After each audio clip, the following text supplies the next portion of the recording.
Hello everyone, welcome back to my YouTube channel. Today we are going to be talking about the best books of 2024. And very conveniently, I ended up having 10 new 5-star reads last year. And so we're going to be going through each and every one of those from worst to best. And just know that when I say worst to best, truly the books at the bottom are still like my favorite books from the year. And so I am just so excited to talk about all of them. And it was very, very difficult for me to actually tier rank all of these. And so, yeah, just know I love them all and I'm so excited. And then at the very end, we're just going to talk about the 3 5-star rereads that I had because those are still amazing books, and I did want to talk about them at the end of this video. So without further ado, let's talk about the top 10 books of 2024. Coming in at number 10, we have Part of Your World by Abby Jimenez. This was the first ever book that I picked up by Abby Jimenez, and I will never be the same. I love her books, I love her characters, and in this book specifically, we are following the story of Daniel, who is a small town carpenter, and Alexis, who's a big city doctor. And her family has big goals and big plans for her because they're like a famous family of doctors or something like that. And one night, Alexis meets Daniel in a very cute meet cute. And as she gets to know him better, she realizes that maybe the path that she's on isn't the one that's the best for her. I loved the relationship in here. I feel like Abby Jimenez does such a good job balancing depth and light, fun, cute moments in her stories. And I also loved the ending. It wasn't predictable in that same way that all like small town romances are. And then also there is an age gap trope in this book. Alexis is quite a bit older than Daniel. And usually I am not a big fan of the age gap trope, but in here it did not bother me at all. So if you haven't tried Abby Jimenez yet, this is your sign to do so yesterday. Then we're switching up genres a little bit. Number 9 is Divine Rivals by Rebecca Ross. I read this at the end of 2024, and I'm so glad that I did. In this story, we are following Roman and Iris, who are 2 journalists competing for the same job. This is a very magical feeling, historical feeling, wartime story. And so as our 2 main characters are competing for the same position, there is this giant war going on between gods. And Iris, our female main character, her brother is off fighting in this war. She misses him so much. And she, conveniently enough, has a magical typewriter. And so she uses this typewriter to write letters to her brother, but she doesn't know where those letters are going. And it turns out that they end up in the wrong hands, or the right hands, depending on how you choose to look at this. And they go over to her professional rival at the newspaper, Roman. This story ends up going so much further than a little competition at a local newspaper. I love where Rebecca Ross took this story. She really left us all on a cliffhanger, okay? I am so excited to pick up book 2 in this series. And I think also just the world and the wartime setting was incredibly atmospheric and not in a way that felt slow or boring. Like, it was beautiful, and also I was addicted. I wanted to pick this book up at every single moment that I could. And yeah, I feel like Rebecca Ross had me wrapped around her little finger, especially towards the end of this book. I was unwell, still am unwell, actually. So yeah, this is a wonderful romantasy story. I really enjoyed it. And it's kind of nice because it's not a huge long series, you know? I only have 1 more to go, and then I can wrap up another fantasy series, and that's gonna feel really good. Book number 8 is the only one I do not own because I read it on my Kindle on Kindle Unlimited, but that book is none other than Dracula by Bram Stoker. I loved this book to the point where I think it might be my new favorite classic. I picked this book up in October, hoping to get in that spooky season spirit, and quite honestly, my expectations weren't that high for this book. I was just so curious to see how my expectations, like what I thought Dracula was, how that compared to the actual story. And in this book, for anyone who doesn't know, because I didn't know, we are following our main protagonist. His name is Jonathan Harker, and he's a businessman. He's trying to sell some property in London. And one of his clients is none other than Count Dracula, okay? And so Jonathan Harker travels to Transylvania to meet with his client to help sell some London property. And when he is at the castle in Transylvania, things start getting weird and spooky and crazy. And I mean, we know that Dracula's a vampire, okay? Poor Mr. Jonathan has not a single clue. And it goes from there. And I just felt like the characters were wonderful. I was so emotionally invested in this classic. And I feel like that's the thing that I tend to lack with classics is this emotional investment in the story, in the characters. And I felt like Bram Stoker did that and more. I absolutely loved this book and had such a fun time reading it. So yeah, if you guys are looking for a classic that's fun, that's spooky, that's also pretty easy to comprehend, this is your sign. I loved it. I hope that you do too. We're starting off so strong with so many genres. I love it. Number 7 is a book that I was not expecting to make it into this list, if we're being so honest. But that book is Daisy Hates by Jessa Hastings. I liked Magnolia Parks, okay? I did. I loved it. I thought it was really different from anything that I'd picked up before. Gave it a 4 stars. Then I picked up this book.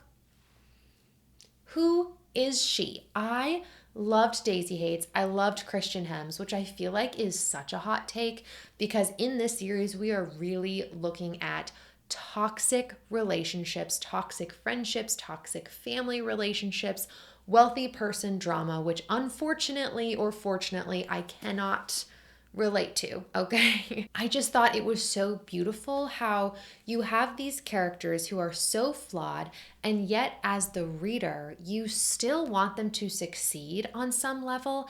And it's just the weirdest experience because I'm like, I don't know how Jessa Hastings wrote these layered, complex characters. Also, she wrote them beautifully, who make terrible decisions and do horrible things, and yet I want them to be happy. It's just the weirdest and most unique experience that I've had in a romance book. And this honestly doesn't even feel quite like a romance book, to be completely honest. I feel like it should be a genre of its own, okay?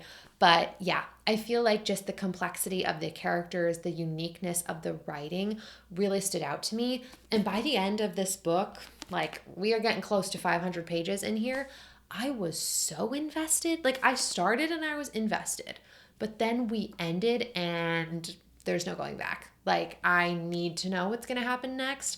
Cannot wait for the continuation of this series in 2025. I just realized I didn't even really tell you the plot of this book, but I don't think you need it. It's just toxic characters and a character study of those toxic people. My next 5-star, this is number 6. Should probably not be a surprise to anybody. That book was Queen of Shadows by Sarah J. Maas. This is book 4 in the Throne of Glass series. And I really, really loved this book. You guys are probably more than familiar with the Throne of Glass series. We are looking at this famous assassin. Her name is Selena. And as the world grows, as it expands, we meet a lot of characters. And the reason that this book in the series stood out to me and the reason that I gave it 5 stars is because we are switching POVs constantly throughout this entire story. But then when we get like right in here, all of these people who you know are connected, but have been living such separate lives and having completely different like existences, they all start to overlap and come together at the end of this book just for them to again like split apart in the next books in the series. Anyway, I just thought that the way that this was set up and then all brought back together and woven back together was so incredible. Sarah J. Maas, in my opinion, is a mastermind. Like, how do you think of these things? And I love Selena. I love our whole cast of characters. The world is just unlike anything I've ever experienced. And yeah, this was easily, I mean, you know, it's in this video, one of my favorite books that I read, and also just one of my favorite books in that series. So much fun. Read the series so you can get to this. That is my advice. The mic has been dropped, okay? Then we have another incredibly recent read. I'm talking within a couple weeks, okay? And this book, you guys were so right about this. So incredibly right that I was gonna love this book. we have Carrie Soto is Back by Taylor Jenkins Reid. In this book, we are following none other than Carrie Soto, who is the world's best women's tennis player. She has won the most big tennis competitions. Apologies, I don't know tennis. Also, I hope you cannot hear the birds squawking in the background. At the start of our story, her and her dad are at this big tennis match where the record that she set is about to get tied. And she's like, oh no, you don't.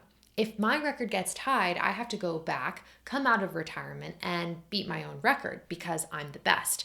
And at the beginning of this book, Carrie is a very two-dimensional character. All she cares about is winning. All she cares about is being the best. But the thing that made this book so good is the way that she grows and changes throughout the book. It was just so good. And Taylor Jenkins Reid has this way of writing where the characters and the worlds that she's created, they feel like they are out there in the world. It's very difficult for me to believe that the things that I read in here aren't real world experiences and people and things that are going on. She just has a way of writing that makes it feel so real. There's just something so authentic in the details of the characters, of the settings. And also these books all take place in LA, I think all of her books that I've read. And I lived there for 6 years. And so I think maybe that adds to the whole authenticity of it. But I loved this book. You guys recommended this one and you were so right. You were so right.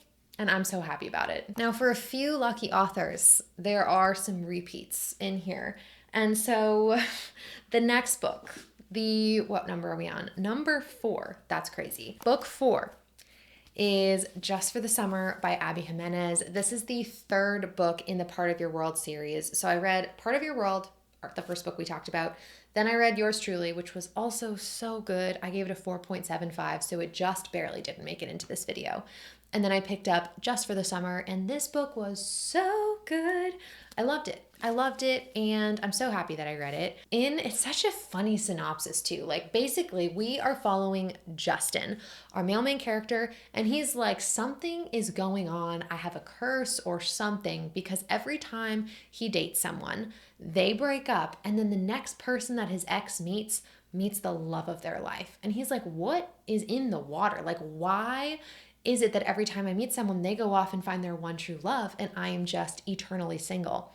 And so he posts about this on Reddit. His thread goes viral, and our other main character, Emma, she reads this and she's like, oh my God, me too. She DMs him. She's like, let's date each other. So then when we break up, we go off and find our significant other, our one true love. And it is just the silliest little synopsis, and yet there is so much depth woven in here. I love our characters, our relationship, and it really just shows how love is not in these giant romantic gestures. It's in the small things you do, the little things that you say, remembering the details. And I felt that in both Emma's perspective and especially in Justin's perspective, the ways that they were able to care about each other, the ways that real life gets in the way. And when you make it through these hard things that life throws at you, if you can get through that with your partner, your relationship is even stronger, even though it's so hard in that moment. And I just thought that the way that Abby Jimenez did that and explained that was so beautiful and yet so fun and entertaining. I cried also a lot when I read this book. So keep that in mind if you do decide to pick up this series. It's fun and light, but also when they hit. And then I just bawl. I sob. We're in our top 3, and then we're off to rereads. This is crazy. Okay, wow. Looking at these top 3, I am so sure that this is where they're meant to be, but it's still crazy to just be sitting in a sea of my favorite books. It's crazy. So number 3 of my new 5 stars from this year, Assassin's Blade. The Assassin's Blade by Sarah J. Maas. I don't know if this is a hot take or not. I feel like it might be. This, so far, I am in the middle of the tandem read right now. So far, this book is my favorite in the series by a mile. In this, like I said, we're following a world famous assassin. Her name is Selena, and there's so much more to it than that, but there's really no point in getting into it. And so we follow her throughout this series. But this is the prequel for the series. And so it really sets up who Selena is, how she got to where she starts in that book one. She works for the Assassin's Guild, and so she gets put on different missions. And so this book is broken up into 5 novellas, and each novella is a different assassin mission, okay? And I cannot even tell you what was in this book that made me love it so much. I think it just gave me so much context for Selena. Like, I loved her so much already. And then to read this book and just feel like I understood her even better. And then also the relationships in this book are, oh my God, you just, I'm not going to say much. The amount of tears that I cried, even though I knew that they were coming, oh my God, I can't even explain it. I just loved the pacing and how different each of the novellas were. And they showed me something different about Selena each time. It was so good. I'm actually rendered speechless over this. No book has beat this, basically, in the Throne of Glass series. And I will defend that forever. So I loved this book. Top 2 books of the year. I bet at this point some of you guys could guess. And I'm going to be so real, it was pretty tough to figure out which one to put where, okay? But number 2, my second favorite book of the year was Tomorrow and Tomorrow and Tomorrow by Gabrielle Zevin. I absolutely loved this book. I thought that it was, again, so I feel like there's a theme here. Like, anytime I read something that feels different from things I've read in the past and is also powerful and resonates, those are the books that I love. This is a literary fiction story following our 2 main characters, Sam and Sadie. And they meet each other as young kids at the beginning of this book under pretty unfortunate circumstances. And they ultimately become a pretty constant part in each other's lives and grow up to become some of the best, most famous video game designers in the world. With that said, though, their relationship is pretty complicated. There's not a bunch of pretty bows tied around it. The decisions that they make are not always things that I would advise.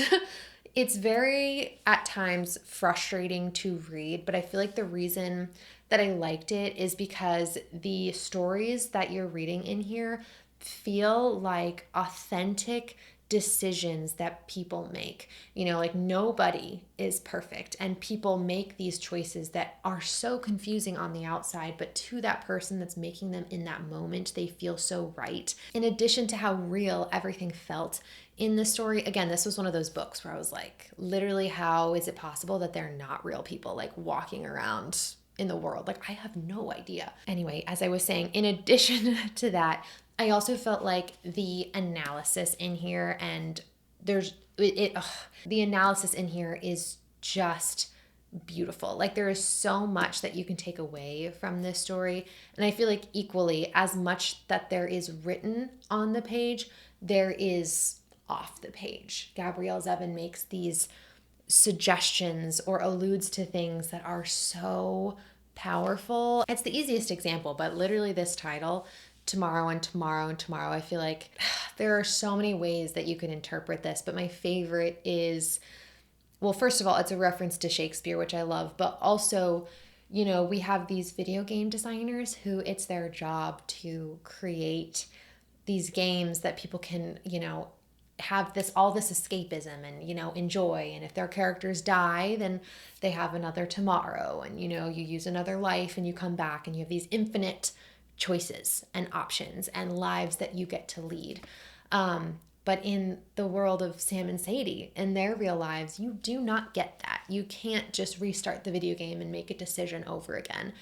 And I feel like that, combined with the fact that they do make so many choices that are so difficult to understand and so frustrating, and realizing that they don't just get another shot at that, oh my God, it just hits so hard. And that's one teeny little tiny example. I did fully annotate this book. I wrote all over it, and I did rainbow annotations to match the front and back of the book, and I am so proud of that. Yeah, and it's a signed copy. Like, I'm starting to talk longer and longer and longer about the books that I love, but this one was so good. Then my favorite book of the year. Wow. I loved this book so much. So much. And that book is The 7-Year Slip by Ashley Poston. We are following the story of Clementine and Ewan. Clementine, she works in the publishing industry, and Ewan wants to be a chef. The premise of the story, again, this is a romance with magical realism elements, which again is so unique from other things that I feel like you read every day. And we start out with Clementine as she is grieving the loss of her aunt, who she was incredibly close with. And her aunt left Clementine a New York, like brownstone or something, New York apartment. It's, on the one hand, it's really beautiful and such a gift to, be given something like that. But you're watching very closely as Clementine grieves this huge loss. And we get these little flashbacks or memories where Clementine is telling us that her aunt always used to say that her quirky little apartment would slip around in time 7 years, hence why this book is called The 7-Year Slip. And so one day, the apartment does just that, and it slips back in time 7 years, and Ewan is in Clementine's apartment. And you follow a romance that blooms from there. The inconvenience of apartments just randomly moving around in time that you have no control over whatsoever. And I don't enjoy time travel personally. Like, I don't really like it in books, in shows. It's not my favorite. So I wasn't particularly interested in picking up this book, even though I had loved The Dead Romantics previously. But when I say that the way that Ashley Poston did the time travel thing and the slipping around in time, seamless. Like, cannot even explain how much it added to the story and the way that things wove together at the end. It was so beautiful and so special to me. And I think also the romance and the ways that Clementine and Ewan communicated their feelings to each other, or the instances where they couldn't quite communicate their feelings to each other, I felt it in my core. I loved this. And Ashley Poston's writing is also like literally so good. Like, I don't have the words that this woman does to describe this book. And I loved it so much. Cannot wait for her new book to come out this year. This was my favorite book of 2024. Round of applause, everyone, because so good. Can't wait to reread it. As I said, those were the 10 top books of 2025, but I did do a few rereads. Actually, I did a lot of rereads this year, but there were 3 that were 5-star rereads.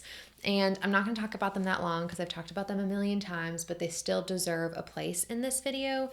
And the first one is Love in Other Words by Christina Lauren, a then-now timeline, 2 kids falling in love as kids, falling in love again as adults. There's some mystery as to why they broke up in the beginning. You've heard it all before.